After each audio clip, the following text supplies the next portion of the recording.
Definisinya dulu. Pengertian pemodelan matematika dalam PISA.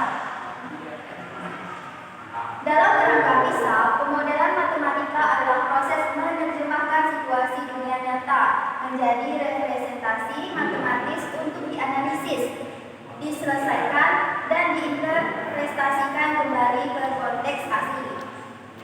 Nah, PISA menekankan kemampuan siswa dalam memahami konteks, memilih konsep matematika yang tepat, dan mengkomunikasikan hasilnya.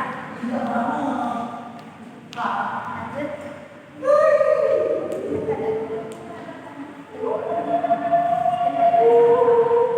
Nah, menurut OECD, literasi matematika adalah kemampuan seseorang untuk merumuskan, menggunakan, dan menafsirkan matematika dalam berbagai konteks yang melibatkan penerapan matematika dan penggunaan konsep, prosedur, fakta, dan alat matematika untuk menggambarkan, menjelaskan, serta memprediksi fenomena. Nah, selain itu, pemodelan matematika dalam PISA juga dipandang sebagai jembatan antara dunia nyata dan dunia abstraksi matematika. Nah, melalui proses pemodelan, siswa tidak hanya dituntut untuk melakukan perhitungan, tetapi juga memahami konteks, menyeleksi informasi relevan, serta membuat keputusan berdasarkan pemikiran logis. Nah, dengan demikian, pemodelan matematika membantu siswa mengembangkan pemahaman yang lebih mendalam tentang bagaimana matematika bekerja dalam berbagai situasi kehidupan sehari-hari. Nah, itulah definisi dari PISA. Nah, di sini ada tahapan pemodelan matematika menurut PISA. Nah, PISA membagi proses pemodelan matematika menjadi 3 aktivitas utama yang saling berkaitan. Yang pertama ada formulatif, yang kedua ada empiric, dan yang ketiga ada interpretive.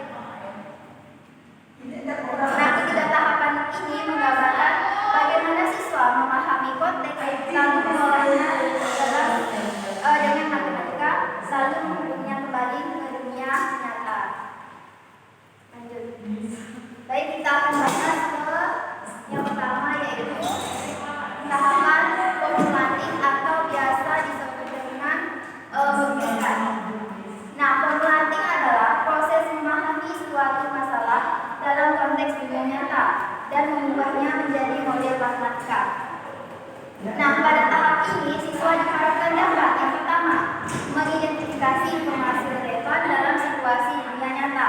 Kemudian, setelah mengidentifikasi, dia harus menyederhanakan konteks dengan membuat asumsi yang masuk akal. Setelah menyederhanakan, kemudian mereka harus membuat representasi matematika seperti persamaan, grafik, tabel, atau diagram. Nah, tujuan dari proses formulatif adalah kemungkinan situasi dunia nyata dipandang melalui kacamata matematika sehingga dapat dianalisis lebih lanjut.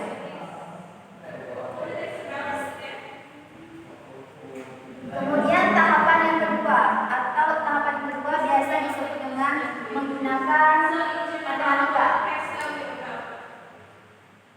Employing adalah tahap di mana siswa mengoperasikan model matematika yang dibentuk. Nah, tahapan ini mencakup yang pertama menggunakan prosedur matematika seperti perhitungan, manipulasi aljabar, atau penerapan konsep geometri. Kemudian yang kedua menyelesaikan model matematika dengan metode yang sesuai.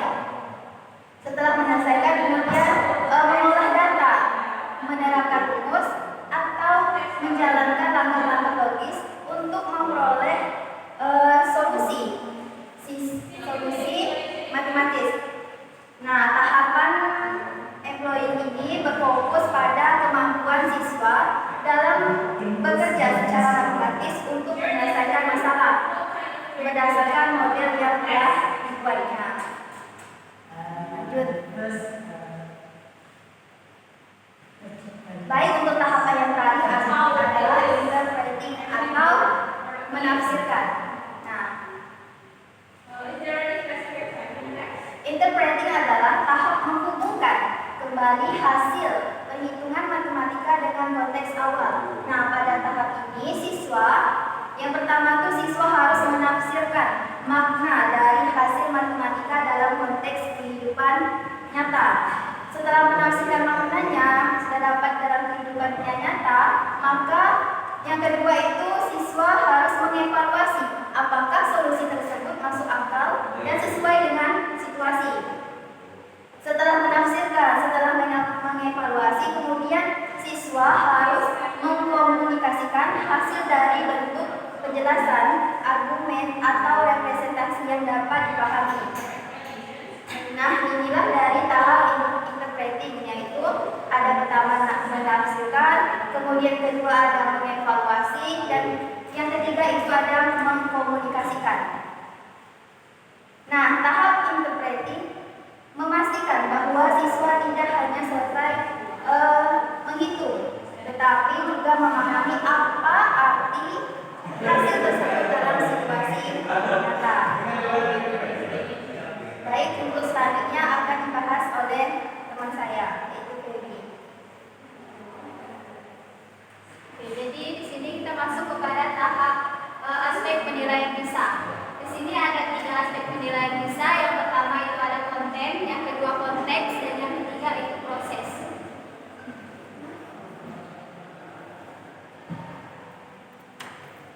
Yang pertama kita masuk kepada aspek penilaian PISA di bagian konten.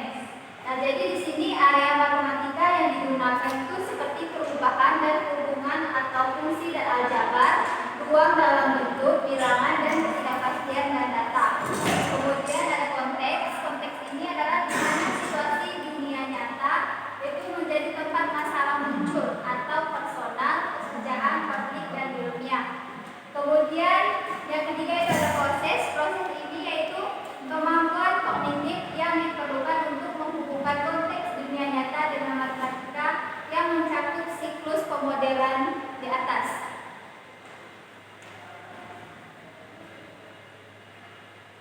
Nah, di sini ada contoh soal mengenai pemodelan matematika pada PISA.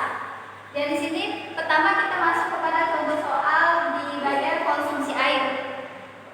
Di sini contohnya dalam satu keluarga penggunaan air rata-rata per orang adalah 120 liter per hari. Jika satu rumah berisi 4 orang, hitung konsumsi air keluarga tersebut dalam 1 bulan atau 30 hari. Nah, di sini menggunakan pemodelan formulatif, yaitu merubah situasi ke model total konsumsi itu sama dengan jumlah orang, konsumsi per orang per hari. Kemudian yang kedua itu dia menggunakan pemodelan employing, yaitu 4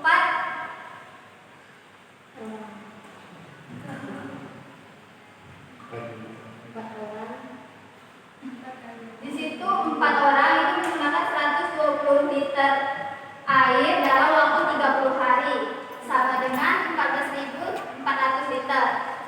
Kemudian yang ketiga itu menggunakan pemodelan interpretif, yaitu keluarga tersebut menghabiskan 14.400 liter per bulan.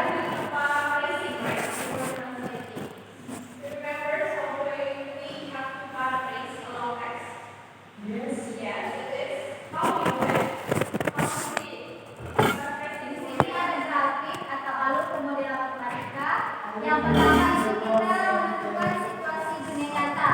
Yang kedua itu menggunakan formulatik. Yang ketiga employing. Selanjutnya itu interpreting. Dan yang terakhir kembali lagi kepada situasi dunia nyata. Nah, jadi alur di sini menunjukkan bahwa pemodelan matematika merupakan proses siklus yang apabila hasil tidak sesuai dengan konteks, maka siswa akan kembali ke tahap sebelumnya hingga diperoleh solusi yang lebih tepat.